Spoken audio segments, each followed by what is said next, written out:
lá, pessoal, continuando o nosso curso, agora a gente já está na aula 2, não é isso? A gente vai tratar dos sujeitos do crime, tudo bem?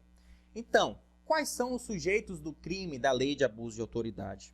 Os sujeitos do crime de abuso de autoridade está no capítulo 2 da lei de abuso de autoridade, tudo bem? Vamos lá. É sujeitativo do crime de abuso de autoridade qualquer agente público, servidor ou não, da administração direta, indireta ou fundacional de qualquer poderes da União. Quando aqui se fala qualquer poderes da União, naturalmente, não é isso? Poder legislativo, poder executivo, poder judiciário. A gente vai incluir também, naturalmente, aquelas instituições autônomas, certo? O Ministério Público, por exemplo, a Defensoria Pública, por exemplo. Então são todos, os tribunais de contas também. Tudo bem? Dos estados, do Distrito Federal, dos municípios e dos territórios, tudo bem? Compreendendo esses, mas não se limitando. Ou seja, o que a lei quis fazer aqui? A lei foi um pouco a técnica. Ela bastava chegar, finalizar aonde ela quis, ou seja, buscando-se todos os servidores públicos, que já estava bem delimitado aí no caput do artigo 2º. Entretanto, o artigo 2º, pessoal, foi além. O artigo 2º fez o quê? Delimitou muitas autoridades para não se ter dúvida de que elas também praticam esses delitos, certo? Na verdade, o artigo 2º foi direcionado aos membros, certo? Para deixar claro também que membro, para fins de lei de abuso de autoridade, é também servidor, certo? E também será punido pela lei de abuso de autoridade, correto? E aí, vem lá os incisos do artigo 2º dizendo o seguinte: servidores públicos e militares cometem crime de abuso de autoridade, certo? Quando se fala militares, a gente está falando dos militares, né? Do Exército, das Forças Armadas, da Marinha, do Exército, da Aeronáutica, certo? Nós estamos falando também dos militares estaduais, nós estamos falando de todos os militares, tá bom, gente? Inciso 2. Membros do Poder Legislativo.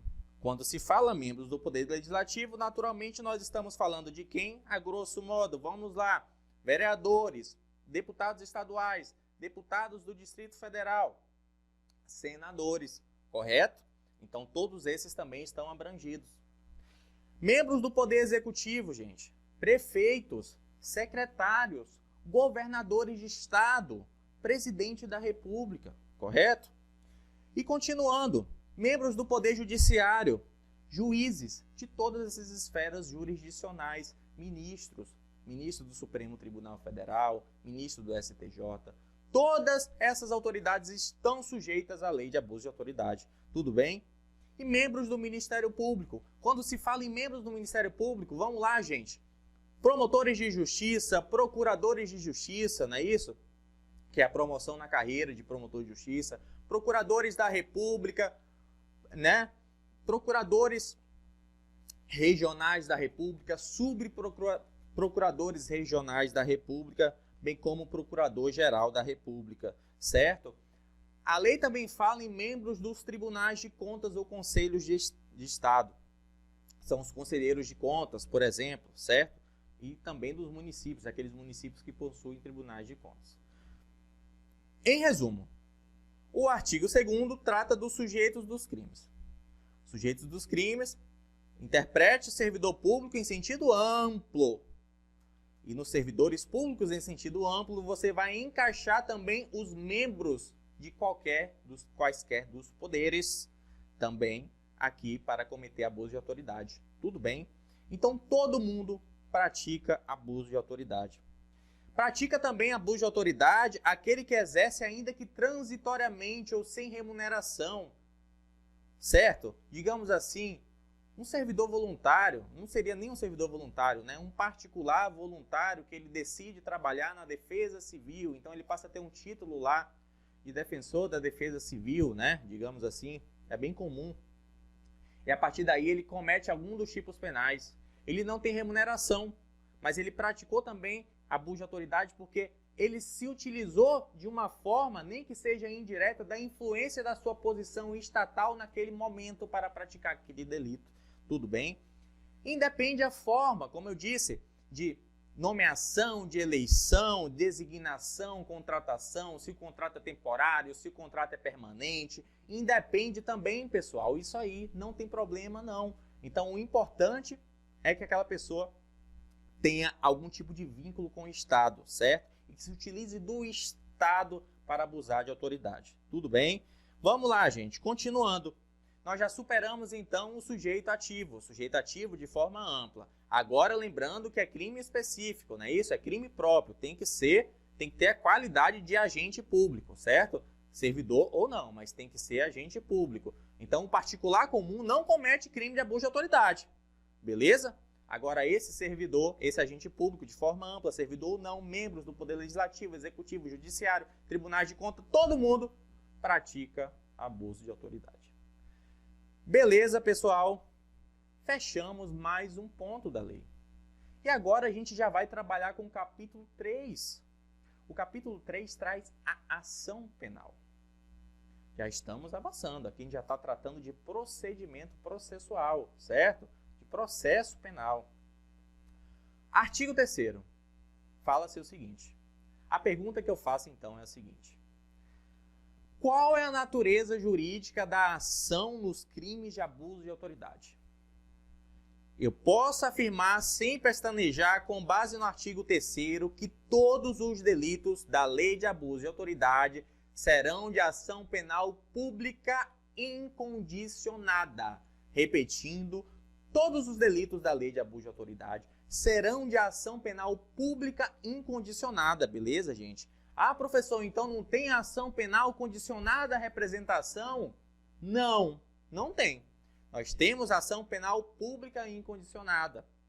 Agora a gente tem uma espécie, né? Talvez uma pequena exceção, que é um direito subjetivo de uma pessoa, que é o direito fundamental de uma pessoa, de ajuizar uma ação penal privada subsidiária da pública. Então, a segunda pergunta que eu faço é possível a ação penal privada subsidiária da pública, caso aquele promotor de justiça, no tempo legal, no tempo definido em lei, não denuncie alguém por ter praticado abuso de autoridade? Aí eu respondo para vocês que sim, certo? Mas isso não tira a natureza jurídica da ação penal, que é pública e incondicionada. Inclusive, se o promotor de justiça lá na frente quiser retomar para si, para o Ministério Público, o titular único da ação penal de natureza pública, previsto na Constituição Federal, artigo 129, inciso 1, certo? Ele poderá assim fazer a qualquer tempo. Tudo bem? Então, essa é a lógica. Por quê, gente? O maior interesse aqui é de resguardo da moralidade, da impessoalidade dos agentes públicos. O maior interesse em punir o abuso de autoridade é do próprio Estado. Então, se é do interesse do Estado, se não é interesse do particular e sim maior do Estado, não tem lógica não ser de ação penal pública incondicionada. O que não retira o direito do artigo 5º de possibilitar uma ação privada subsidiária da pública. Tudo bem? Vamos continuar. E essa ação privada subsidiária da pública, ela tem prazo decadencial, gente? Sim, ela tem prazo decadencial. Nos mesmos moldes lá do Código de Processo Penal, se vocês verificarem no parágrafo 2º, a ação penal privada subsidiária será exercida no prazo de 6 meses. Beleza? Repetindo, a ação penal privada será exercida no prazo de 6 meses. Então, a gente pode afirmar com segurança que se trata de um prazo decadencial. Beleza, gente? Prazo decadencial. Então, já superamos aqui o artigo 3º, em que se fala que a ação penal pública de todos os delitos, do artigo 9º ao artigo 38, será pública e incondicionada. Já tratamos que cabe ação penal privada subsidiária e já tratamos também, gente, que nós temos o prazo. Ele tem um prazo prescricional, o particular, para que em 6 meses possa agir sob pena de decadência. Agora, a pergunta que eu faço para vocês é o seguinte. Se ele não agir nesses 6 meses, pronto, encerrou a história? Não. Naturalmente, o Ministério Público, se não estourar o prazo prescricional daquele delito, ele poderá ajuizar aí uma denúncia. Claro que você vai ter que investigar o porquê do Ministério Público não ter denunciado aquela pessoa no prazo legal. Aí é uma outra história, até de correicional, até de corregedoria, correto? Mas o que acontece? Isso não retira a legitimidade do Ministério Público em poder atuar a qualquer momento, inclusive após esses 6 meses. Tudo bem? Então já superamos, gente, mais um assunto aí bastante interessante. E agora a gente já vai tratar do capítulo 4, beleza? A lei não é grande, tem muitas nuances, principalmente na hora dos crimes. Então essa parte inicial a gente consegue até avançar de uma forma relativamente rápida, beleza? E o capítulo 4 trata dos efeitos da condenação e das penas restritivas de direito. Tudo bem? O artigo 4º vai tratar dos efeitos da condenação. E o artigo 5º vai tratar das penas restritivas de direito. São aquelas penas substitutivas da pena privativa de liberdade. Tudo bem? Vamos lá, então. Vamos trabalhar o artigo 4º com calma. Gente, o que é efeito da condenação?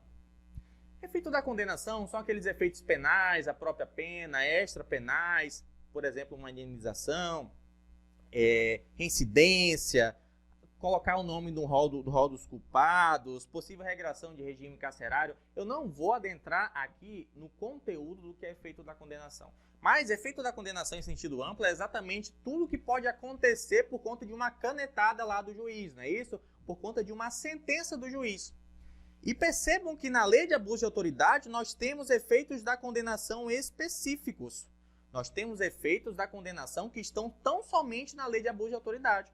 Então esqueçam um pouquinho lá os efeitos da condenação do Código Penal e vamos focar nos efeitos da condenação da lei de abuso de autoridade. Beleza? E o primeiro efeito da condenação, inciso 1, mais simples, depois eu vou demonstrar para vocês as nuances do inciso 2 e do inciso 3. Mas o primeiro efeito da condenação, gente, é tornar certa a obrigação de indenizar, certo? O dano causado pelo crime. Devendo o juiz, a requerimento do ofendido, fixar na sentença o valor mínimo para fins de reparação pelos danos causados pela infração. Então, o primeiro efeito da condenação é o efeito reparador, tá bom? O agente público vai ter que indenizar os danos causados, os danos materiais, possivelmente causados à administração, os danos morais, possivelmente causados ao particular. E dessa forma aí nós temos esse efeito. Agora nós temos um segundo efeito que vocês precisam prestar bastante atenção. O segundo efeito é a inabilitação para o exercício do cargo, mandato ou função de 1 a 5 anos. Aqui não é para sempre. Ele fica inabilitado por 1 a 5 anos, beleza? E nós temos um outro efeito, a perda do mandato ou da função pública.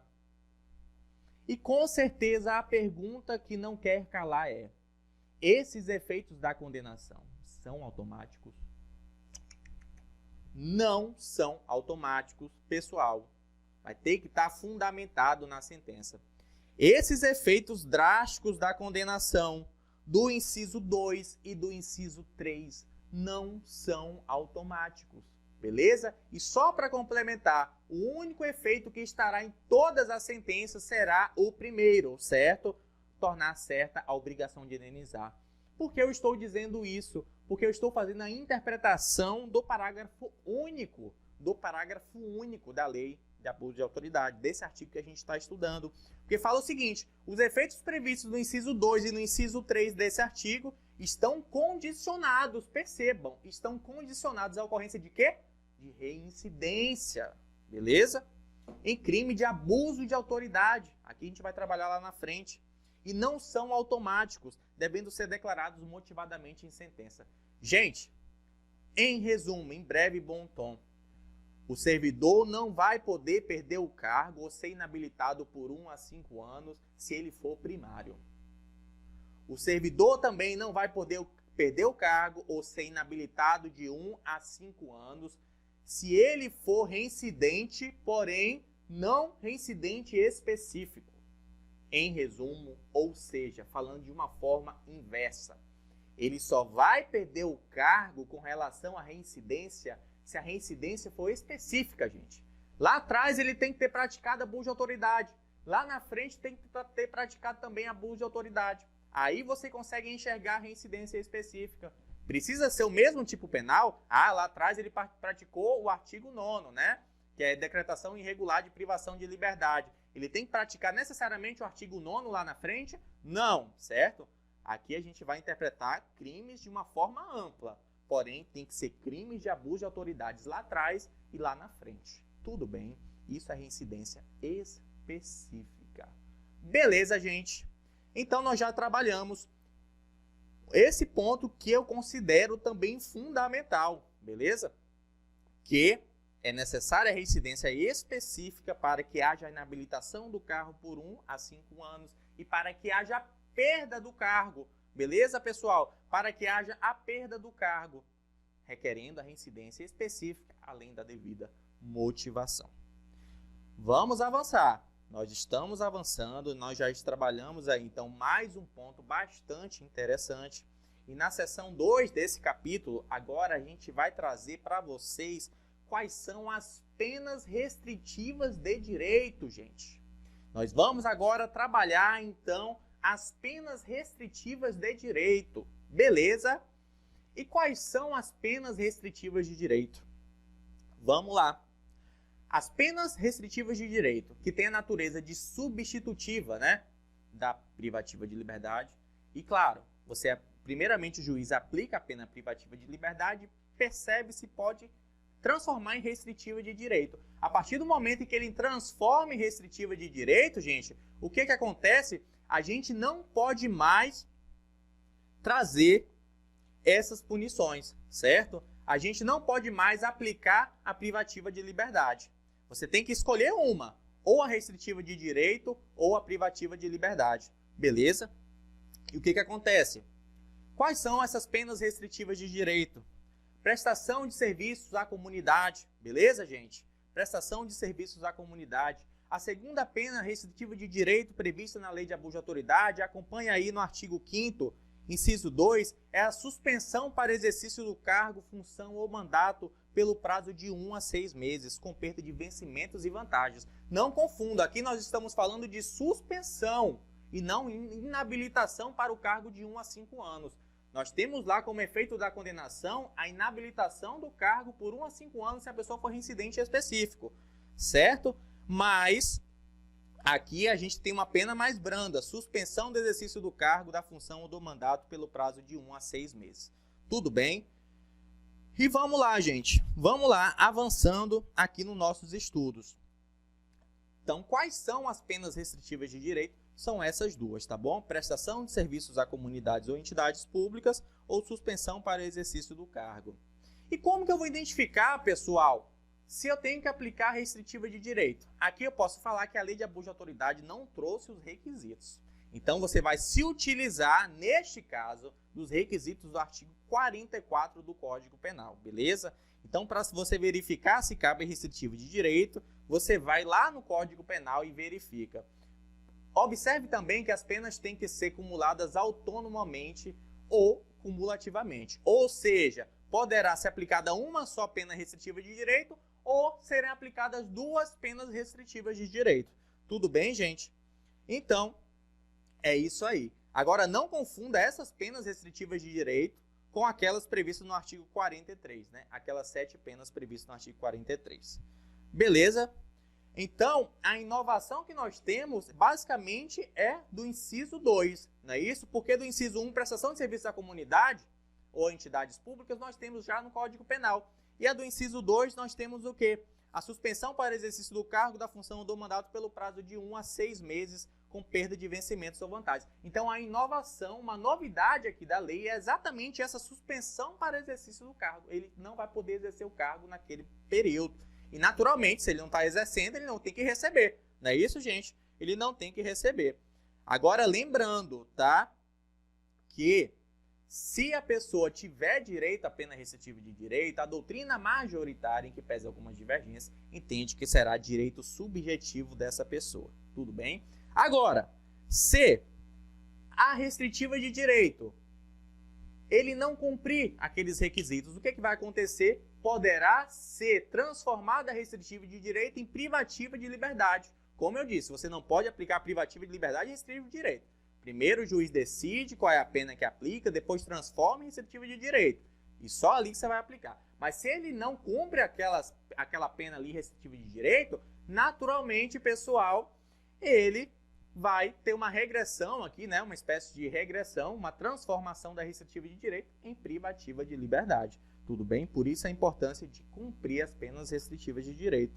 E uma curiosidade, nós não temos nenhum delito que tem pena de reclusão na lei de abuso de autoridade. Nós temos delitos que possuem pena de detenção, que chega a, no máximo, 4 anos. Tudo bem, gente? Então, encerramos mais um ponto da aula e aqui eu encerro mais esse vídeo para que a gente continue aí a partir do capítulo 5 na próxima aula. Tudo bem? Um abraço.